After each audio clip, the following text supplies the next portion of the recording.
पेशंटचं नाव काय होतं तुम्हाला मी सांगतो सर. एकंदरीत सोशल मीडियावर चर्चेत असलेल्या शैलेश धुमाळ यांनी साई समर्थ हॉस्पिटलवर वेगवेगळे आरोप करत तुमच्यावर देखील वेगवेगळे आरोप करण्यात आलेले आहेत. अगदी त्याच अनुषंगाने काय सांगाल, एकंदरीत काय प्रकार होता? सर, सगळ्यात पहिले म्हटलं त्यांनी जे आरोप केले ते सर्वात चुकीचे आरोप आहेत.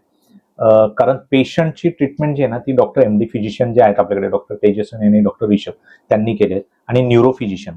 आणि सगळ्यात महत्वाचं म्हणजे तो पेशंट आमच्याकडे कार्डियक इव्हॅल्युएशनसाठी आलाच नव्हता, तो आला होता कन्व्हर्जनसाठी, अकडीसाठी तो आमच्याकडे आला होता, आणि कन्व्हर्जनची आमच्याकडे ट्रीटमेंट झाली त्याची, आणि तसं प्रॉपर आमच्याकडे मेडिकल एव्हिडन्स सुद्धा आहे. त्यांनी आरोप लावलेले आहेत की त्यांच्यावर उपचार चुकीचा झालेला आहे. त्यानंतर त्यांनी ज्या तुमच्याकडून ज्या गोळ्या कन्सल्ट करण्यात आल्या होत्या, त्यांचं म्हणणं असं की इतर जो डॉक्टर आहेत त्यांनी ज्या ठिकाणी हॉस्पिटलमध्ये ट्रीटमेंट केली त्यांच्या छातीवर 35 टाके आणि पायावर 14 टाके पडले.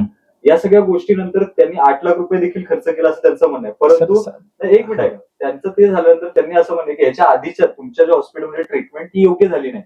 या गोष्टींकडे कसं स्पष्टीकरण देऊ? सर, सर्वात चुकीचं आहे. एक लक्षात घ्या, आम्ही जी ट्रीटमेंट केली ती न्यूरोसाठी केली आहे, कार्डियकसाठी केली नाही.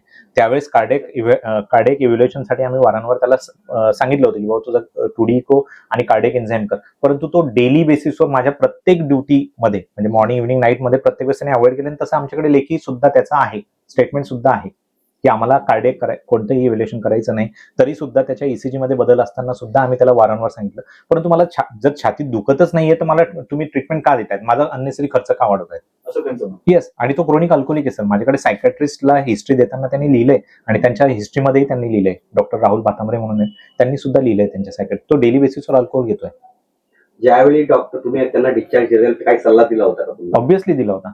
त्याच्यामध्ये लिहिलेलं सुद्धा आहे की बाबा तू जाऊन काही ब्लड टेस्ट आहे आणि कार्डिओलॉजिस्टचं ओपिनियन घे.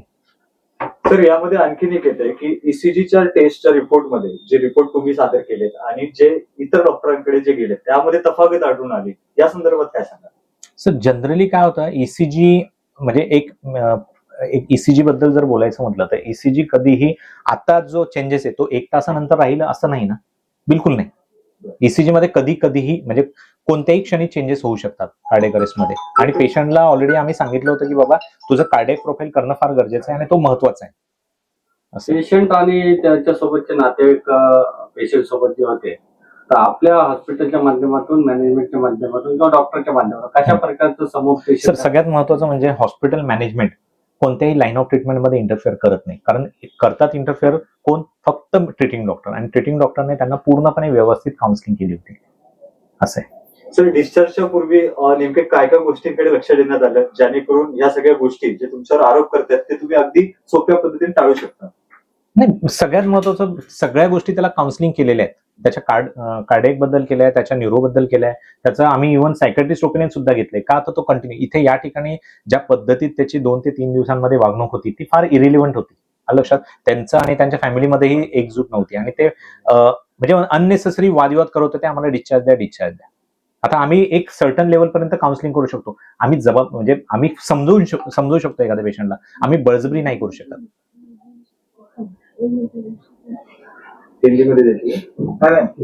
पेपर मध्ये लिहिलं त्याच्याविषयी उनकी फैमिली का ये कहना है सर कि आपने जो भी इसमें लिखा है उन्हें पर्टिकुलर एक चीजें समझाई नहीं है। उनका ये कहना है कि अगर आपको थोड़ा भी इस चीज का आभास था कि इतनी गंभीर बीमारी इन्हें हो सकती है और अगर आप फैमिली को बताते तो वो क्यों यहाँ पे डिस्चार्ज लेके जाते? एक मॅडम मी तुम्हाला सांगतो, पेशंटला प्रत्येक गोष्ट समजून सांगण्यात आली. 2D इको का गरजेचा आहे, कार्डियक एन्झाइम्स का गरजेचे आहे, MRI का गरजेचा आहे, EEG का गरजेचा आहे, परंतु पेशंटने प्रत्येक गोष्टीला रिफ्यूज केले. इव्हन दो सेकंड डेला तो एवढंही बोलला की आम्हाला ट्रीटमेंटच करायची नाही, मी पैसे कोणतेही भरणार नाही, तुम्हाला काय करायचं ते करा.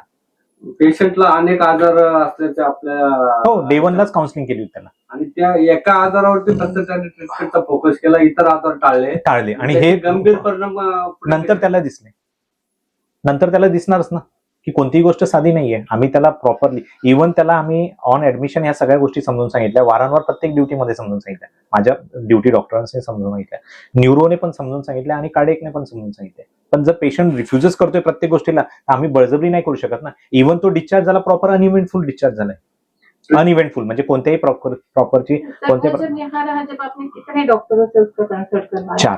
4 doctor, MD physician, ENT surgeon, neuro physician end psychiatrist. यही उसका कहना आएगा कि जब 4 डॉक्टर को आपने बुलाया था, तो अगर आप उसे इतनी गंभीर समस्या बताते तो वो 5वां भी डॉक्टर आपसे बुलवाता। मैडम वो रिफ्यूज कर रहा है मैडम, उसने डे 1 से रिफ्यूज किया है, मेरे को नहीं कराना है। ईएनटी भी हमने हाँ यामध्ये तुम्ही जसं बोलले की त्यांनी बिल जो आहे ते भरायला इन्कार केला, त्याच्यानंतर ते दुसऱ्या हॉस्पिटलमध्ये गेले, त्यांनी पूर्ण ट्रीटमेंट केली, त्या ट्रीटमेंटमध्ये जवळपास त्यांचा 8 लाख रुपये खर्च झाला। या मी तुम्हाला वारंवार का सांगतोय की हा कुठला द्वेष नाहीये की तुमच्या विरोधात असलेला कट नाही, हा त्याची खतखत आहे। त्याची खतखत काय, जर मी पैसे देतोय तर माझा इलाज व्हायला पाहिजे, पण तुम्ही चुकीचा केला असं त्याचं म्हणजे नाही ना, ऐका ना, कोणत्याही डॉक्टरला कोणत्याही हॉस्पिटलला असं वाटत नाही की पेशंटला चुकीची ट्रीटमेंट द्यावी किंवा पेशंटने नंतर आपल्यावर एलिगेशन करावे। शेवटी त्याची मेहनत असते, तो एक रेप्युटेशन असतं आणि तो लॉंग टर्म टिकवायचं असतं।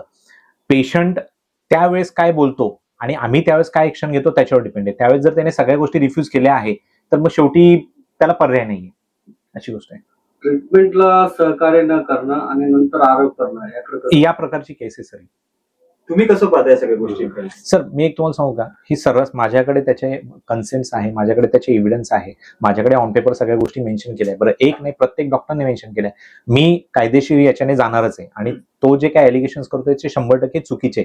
आणि जर तो असं बोलतोय की डॉक्टरने चुकीची मेडिसिन दिल्या, डॉक्टरने चुकीची ट्रीटमेंट केली, तर ज्या डॉक्टरनी त्यांना सांगितले, वॉटेवर जे कोणीही असो, मी वॉटेवर ते कोणीही असो, नाही सर ट्रीटमेंट मी हॉस्पिटल माझं आहे तर लोक मला ओळखतील ना, हा लक्षात।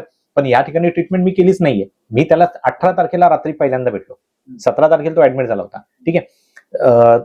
जर कोणत्या डॉक्टरांनी त्याला सांगितलंय की ह्या दिलेल्या ट्रीटमेंटमुळे तुला साईड इफेक्ट झाले, तर मग त्यांनी ते प्रूव्ह करून दाखवावे 100%। तुम्ही संभाषणामध्ये सांगितलं की ज्या डॉक्टरांनी रुग्णांना हे दिशा सांगितली की हे तुमचे गोळ्या औषध आहेत, ते तुम्हाला हार्ट अटॅकचे सिम्पटम्स येण्याच्या उद्देशाने दिलेले आहेत की काय, असा त्याचा संभ्रम तयार झालेला। चुकीचं गैरसमज त्यांचं म्हणणं होतं रुग्णाचं। मग या सगळ्या गोष्टींमध्ये एवढा गोंधळ काय तुम्हाला? सर ऐका, पेशंटला कोणीतरी मिसगाईड केलेलं आहे। बरं, बिईंग अ डॉक्टर या ठिकाणी जो 18 वर्ष मी प्रॅक्टिस करतोय, माझ्याकडचे जे डॉक्टर आहे ते जो 12, 15, 20 वर्ष त्यांचा एक्सपिरियन्स आहे, ते डॉक्टर चुकू कशी शकते? ऑन पेपर जर आम्ही एखाद्याला एखादी मेडिसिन लिहून देतोय तर ती चुकू कशी शकते? तर ऑफ रेकॉर्ड तुम्ही ही माहिती देखील दिली की तुम्ही त्या डॉक्टरांची चर्चा देखील केली की ज्यांनी या सगळ्या एलिगेशन्स लावलेल्या आहेत। ह्या सगळ्या गोष्टींकडे कसं पाहता? म्हणजे नाही, ऑब्व्हियसली एखादा रुग्ण एखाद्या डॉक्टर प्रती असं भाषण करतो आणि त्या डॉक्टरांची चर्चा झाल्यावर नेमकं समोर काय हे आम्हाला पाहिजे। डॉक्टर कार्डिओलॉजिस्ट ज्या डॉक्टरांकडे गेले होते त्या डॉक्टरांनी सरळ सांगितलं की असं स्टेटमेंट मी केलंच नाही, असेल तर त्याने मला, मी ऑन पेपर लिहून देणार काहीतरी, त्याने दाखवावं, ते प्रूव्ह करून दाखवावं। आणि मी तर म्हणेल की बा तुम्ही मी तुम्हाला सांगतोय की तुम्ही याच्या डीप पर्यंत जावे आणि मी लिगली जातोय, आलं लक्षात, मी लिगली जातोय, तुम्ही जावं। आणि बघा शेवटी जो गिल्टी असेल त्याला आणि पेशंटला किंवा जो सफर झालाय त्याला न्याय मिळाला असावा, तो किंवा मी, दोघांना न्याय मिळालाच पाहिजे ना। हा व्हिडिओच्या माध्यमातून समाजात एक शेवटचा संदेश काय असेल की या सगळ्या गोष्टींवर अफवा करतायत साई समर्थ? अफवा आहेत। साई समर्थ हॉस्पिटल गेल्या 18 वर्षांपासून या ठिकाणी प्रॅक्टिस करतोय आणि प्रॅक्टिस करत असताना, या ठिकाणी सर्व्हिस देत असताना आपले मित्रही असतात, म्हणजे म्हणतात ना विरोधीही असतात। तर जर आम्ही day by day simultaneously growth करतोय तर ती कोणाच्या पोटात दुखत असेल। बऱ्याच वेळेस आम्ही प्रॅक्टिस करत असताना आमच्याकडून काही पेशंटला एखाद्या वेळ म्हणजे म्हणतात ना कधी रिस्पेक्ट दिल्या गेली नाही, कधी काही त्यांच्याकडे लक्ष दिल्या गेलं नाही, लक्षात, याही गोष्टी होऊ शकतात।